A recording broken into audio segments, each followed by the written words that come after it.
Took a poll this weekend on Facebook to see what kind of video you guys would want. I pitched a steak and salmon video because my neighbor brought over some steak and salmon for me to cook for her on the grill, and everyone said that they would like to see that. So that's the kind of video I did for you guys. So I'm gonna cut to that in a second. But if you guys could like, comment, and subscribe so that I can know what kind of content that you guys would like to see in the future, so that I can do it and, quite frankly, broaden my horizons as far as my videos and my content is concerned. If you could also hit the bell notification so you know every time that I upload a new video, that would be great. Alright, to the video.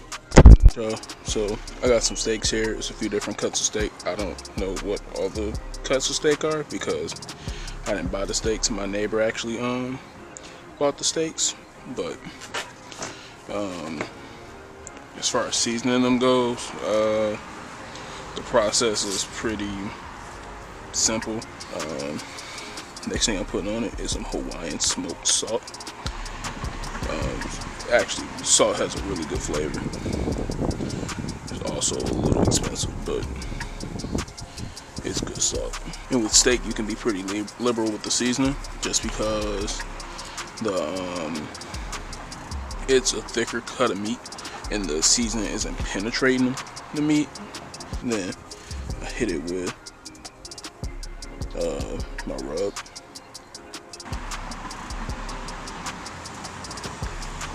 Then my grill's already hot.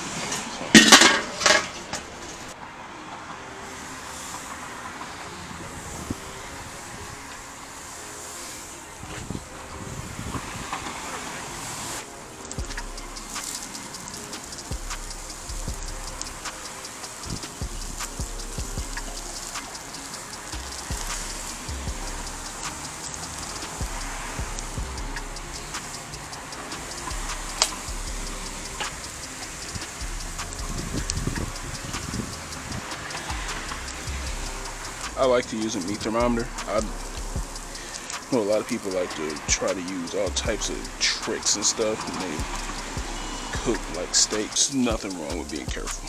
I also learned that you can cook salmon, or you can cook steak well done without drying it out. I know a lot of people are like, oh yeah, you cook a salmon well done, or if you cook steak well done, it's gonna be dry and tough and you can't eat it. And that's a lie, because I cook my steaks well done pretty often.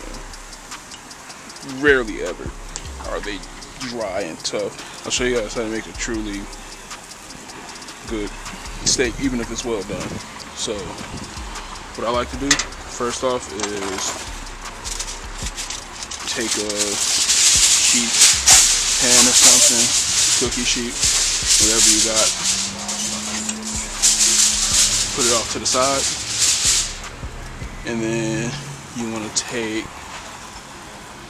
whatever steaks or whatever that you got done and take them off, put them on there. The next thing you want to do is take some butter and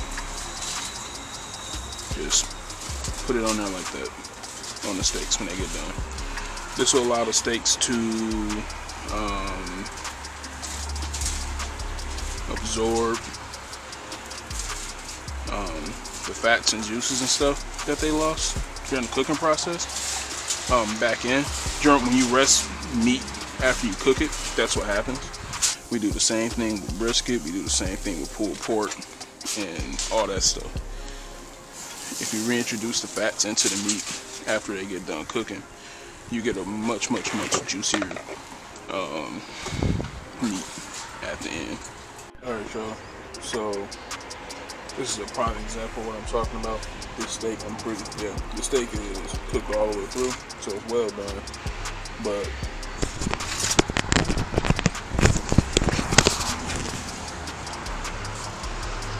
it's tender. Like I didn't even cut it. I just ripped it off with my hand without a knife, and yeah, it's tender. I'm just saying, because it's well done, I mean it's dry.